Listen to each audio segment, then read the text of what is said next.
Samantha from Jessima Tutorials here, and today we're going to be doing something a little different.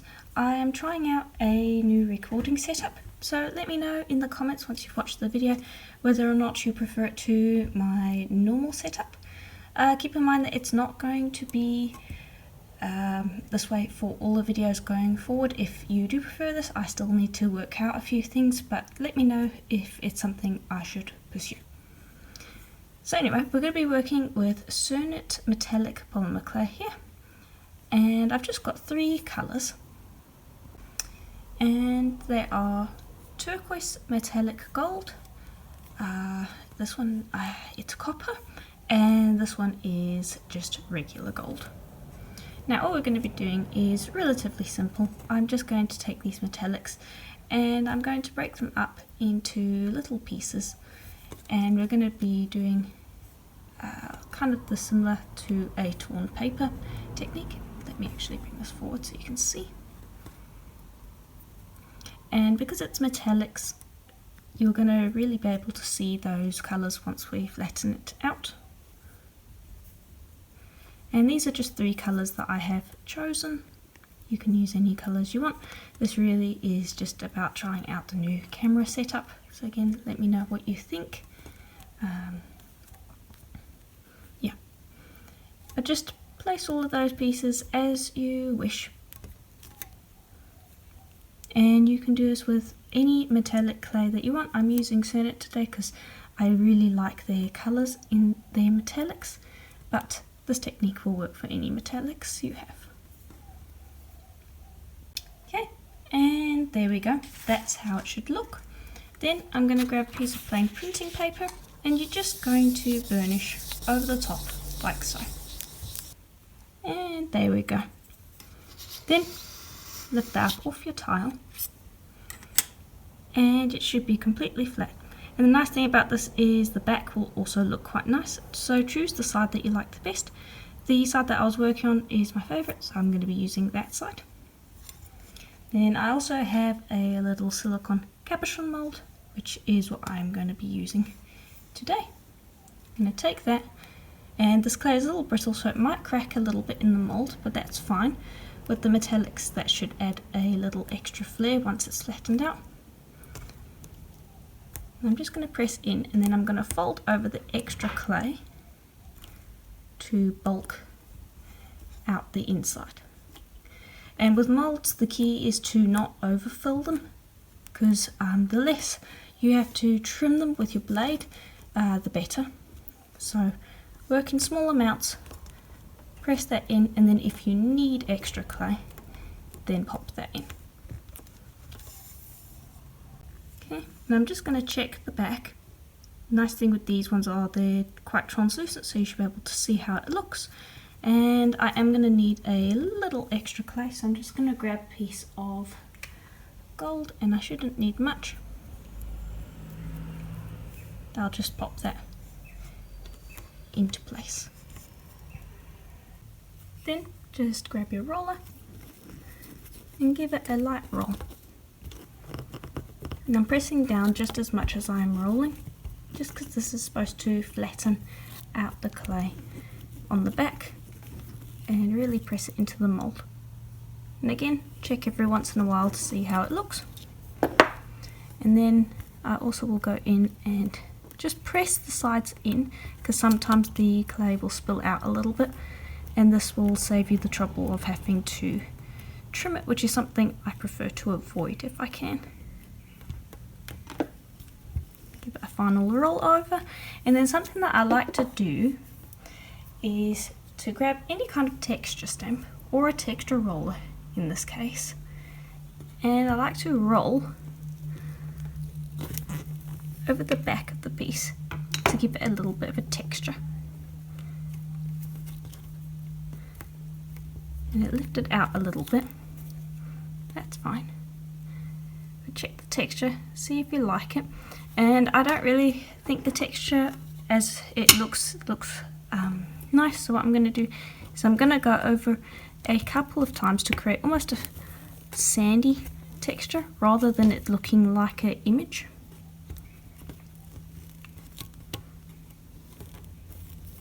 and that is something I prefer. Okay, and there you can see how that looks. We are going to have to trim it a little bit. Instead of shaving the back, I am just going to go around with a craft knife. You can just lift that straight out. Then just grab a craft knife, and if you don't want to do this, you can always just go with a blade before lifting the cabochon out of the mold, and you can shave it that way, but this is my preferred way of just trimming back the extra around the edges. And it shouldn't take you too long.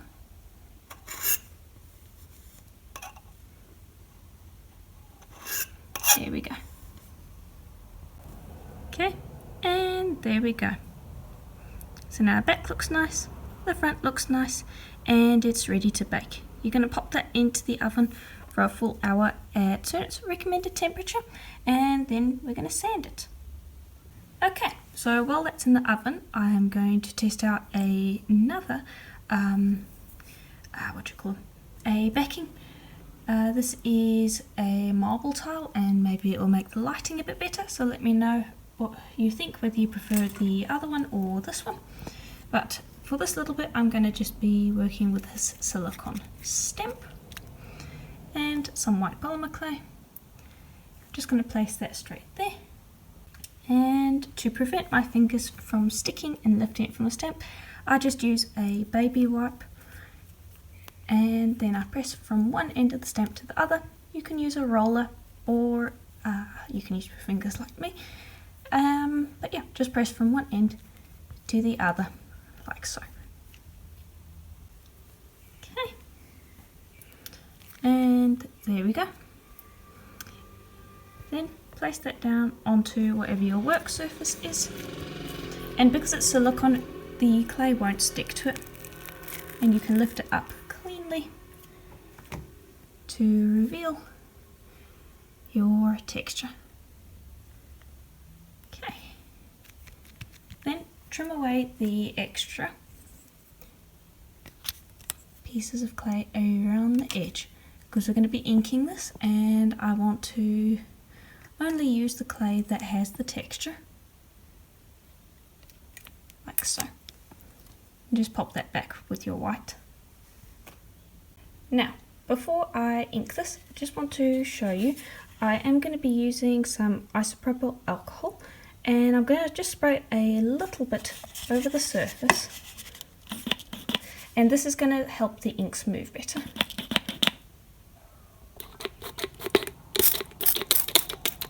Okay, and you don't need a lot, just a little bit.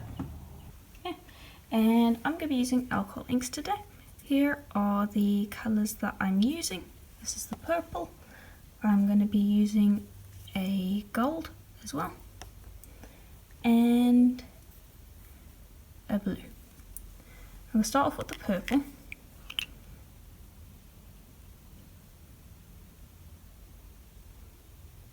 And I'm just going to drop that on. And because of the isopropyl alcohol on there, it's going to drop and spread nicely. Whereas if you just dropped it straight on the clay, you would have it more just sit in droplets, which can be a desired effect. So if you want that, then go ahead for that. But I want this to kind of spread out.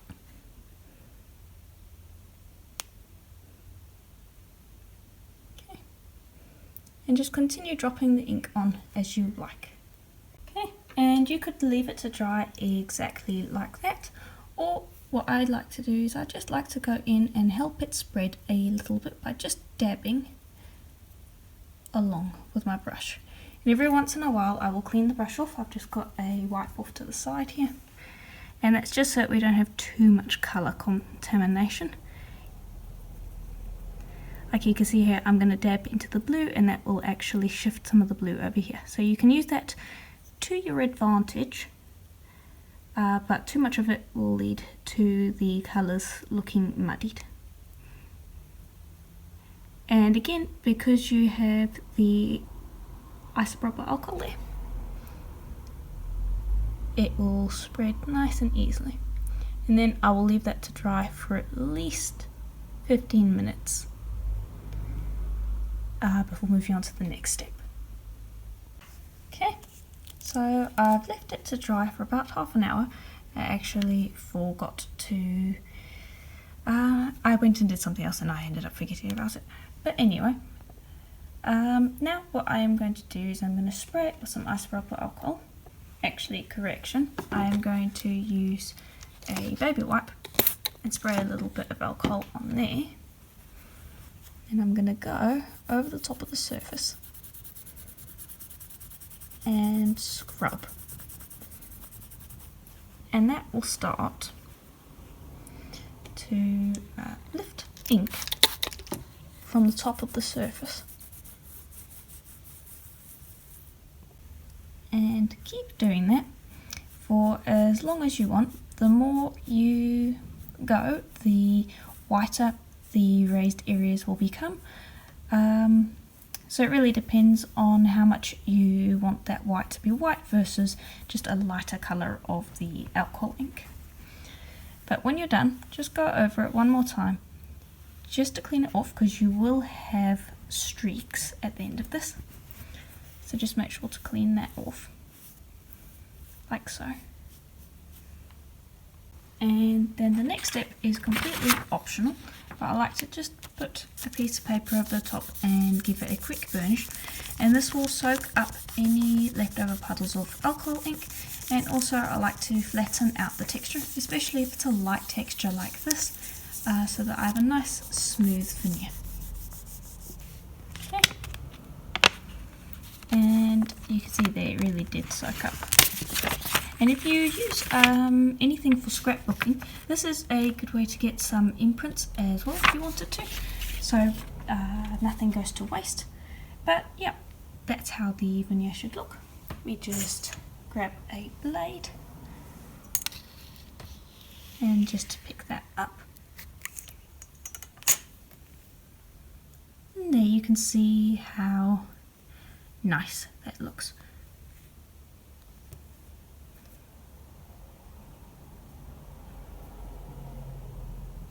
And on that note, this has just come out of the oven and is cooled, and really at the moment it looks quite nice. It just needs a light sand, and so I'm going to be using some polishing papers for that. I'm going to start off with the highest grit, or well, technically the lowest grit,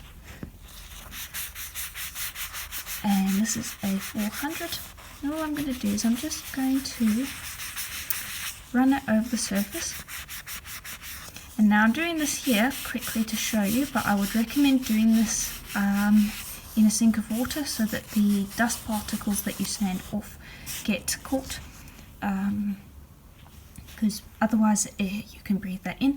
You can sand it dry if you're wearing a mask, but I would not recommend sanding it dry without that. Wet dry sandpaper also works quite well. So I'm going to give this a nice sand till I get it up to a high finish, and then I'll show you how it looks. Okay, and here is how it looks after I'm finished up with this. And that is before buffing. You can see that you get a really nice shine off of those polishing papers, and also the cernit just really shines up nicely. Okay, now I'm going to bring over some Renaissance wax, and this is just a wax that will shine up your piece. You just need a little bit on there. It's completely optional as well. Honestly, the buffing is completely optional as well. It's just to get a little bit of a shinier finish. Then I'm going to be using a Dremel 3000 with my cotton buffing wheel, and I'm going to give this a buff. Now this does make a bit of noise, so just bear that in mind.